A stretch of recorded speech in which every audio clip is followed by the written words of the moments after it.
Yesterday's plant explosion being heard miles away from its site on Payne Street in the Clifton neighborhood. This backyard video came from a home in the Highlands on Everett Avenue. That's just a few minutes drive away. And it is our top story here at 5. I'm Connie Leonard.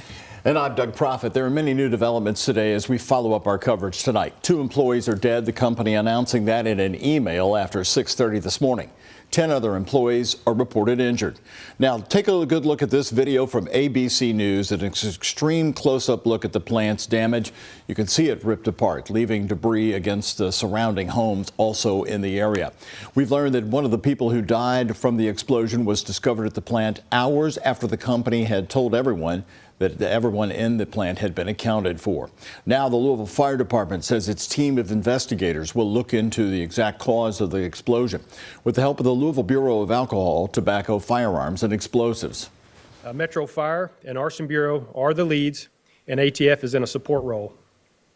We've deployed ATF's National Response Team to the scene, and they'll begin their work a little bit later today.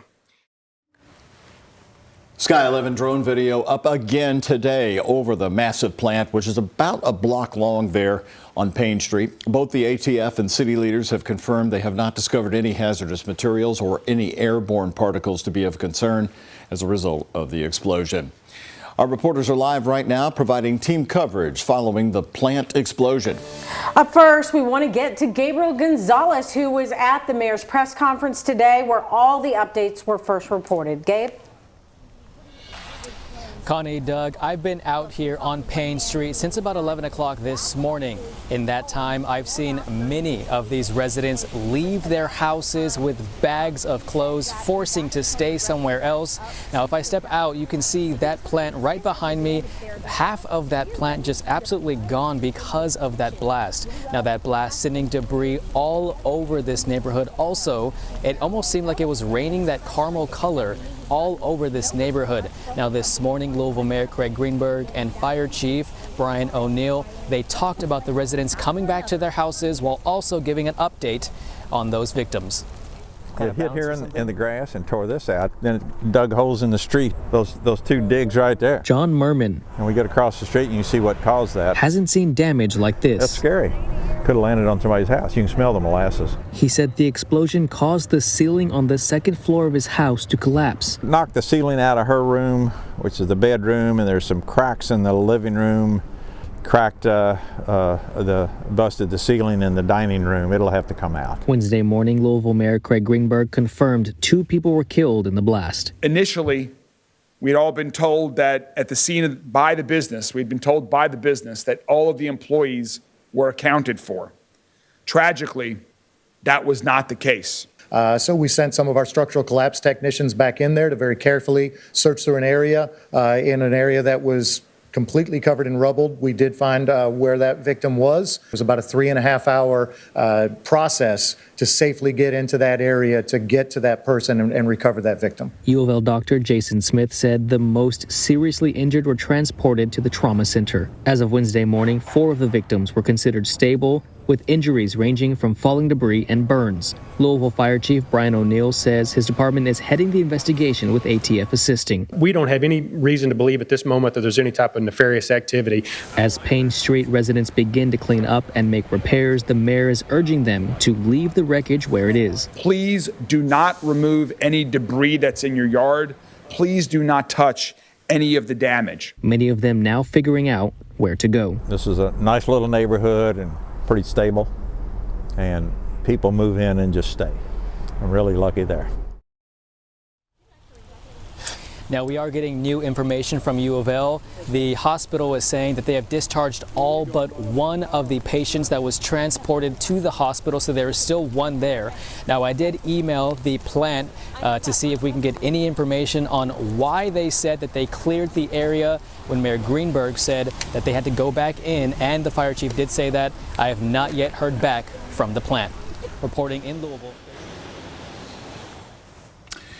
All right, Gabe, excellent updates there. Of course, that great news, Connie, that most everybody has been discharged. That's pretty amazing considering what they went through. Gabriel Gonzalez back on the scene after yesterday's coverage. Now we want to turn to Ian Hardwitt, also in Ian. And Ian, can you tell us what progress looks like on replacing all of the glass windows there blown out on Frankfort Avenue?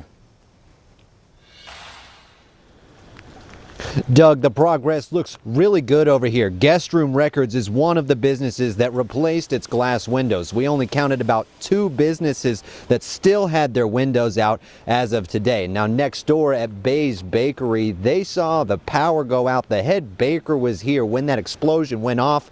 Here's what she had to say. It was scary. I thought a car ran into the building or a bomb fell on the building and it was all going to come crashing down on me. The Clifton explosion rattled head baker Shayla Weathers as Bay's Bakery lost power after the blast. Co-owner Abigail McGreevy is grateful the business could open Wednesday. We have friends as well who've lost their apartment buildings due to this, so it just seems a bit negligent to have something that could be catastrophic located so close to homes, especially with a history of this happening. Echoing McGreevy's concerns, Lisa Foster, co-owner of Guest Room Records. We didn't lose any product, so that was really grateful. Although the vinyl fell off the walls, all that shattered was the glass out front. By Wednesday morning, already replaced. I definitely would prefer there not to be the potential for large explosions in neighborhoods where people live in particular. You know, we're really lucky because we work here and we had sort of minor damage, but thinking about people who live right next door is pretty horrifying. I'll just be honest with you, the neighbors want the company gone. Representing the Clifton neighborhood, Councilman Andrew Owen knows the Givaudan plant couldn't make it through today's zoning regulations, instead saying it was grandfathered into its spot in the neighborhood. The damage neighbors experienced from this blast, he called it the worst. If they have damage, that's something that is going to have to be dealt with, and from my perspective, that's all liability that lies with the company. But that will be an ongoing conversation, I'm sure. A conversation for another day. For now, all their hearts go out to the people lost in the tragic blast. Yeah, I grieve for the families that were involved and the folks that lost their lives, you know, just going to work to make a living, and fortunately they can't come back home to their family and their wives, husbands, kids. And, I mean, it's sad. Now, Councilman Andrew Owen said that he'll have an information center set up for any businesses or residents concerned about how to fix their properties and get reimbursed by the company, though he didn't set a hard date on when that would be set up. With senior photojournalist, I'm Ian Hardwitt, live in the Clifton neighborhood. Doug, what do you want to know? Well, Ian, I know a lot of the neighbors there are very concerned about the lens alert that did not go out properly. That was addressed by the Jody Myman. They're going to be correcting that. He's called it a human error. There's a community meeting Monday night. They really are just waiting for the company. So all the liability of the payback is going to be on the company. Is that what you understood from Andrew Owen? Andrew Owen couldn't give us a clear answer on that. He said the mayor's office would also have to get involved, and he said there's not a lot council can actually do about whether or not this company is going to be located in the neighborhood or not. But I know residents are going to be looking for those answers, and more information will come out about that soon. Doug? All right, Ian Hardwick, thank you very much. That's been a big question. Of course, Connie, people want to know that plant is surrounded by homes, churches, Right. business, and the Kentucky School for the Blind. Absolutely. Well, radio emergency dispatchers were some of the first people to hear about the plant explosion, and here's some of the first reports. Be advised, just information purposes, you'll probably be copied over here in a few moments. Louisville Fire is responding to a possible explosion at 1901 Payne Street. Actually, they just gave it to us. 511 Baker, 511 Charlie, can you start? Now, soon after, first responders discovered the damage done not only to the plant itself, of course, but to homes nearby. Jose Alonso and photojournalist Jessica Farley are live from behind the Givaudan factory. So, Jose, you've been there all day talking with neighbors. What experiences did they share with you?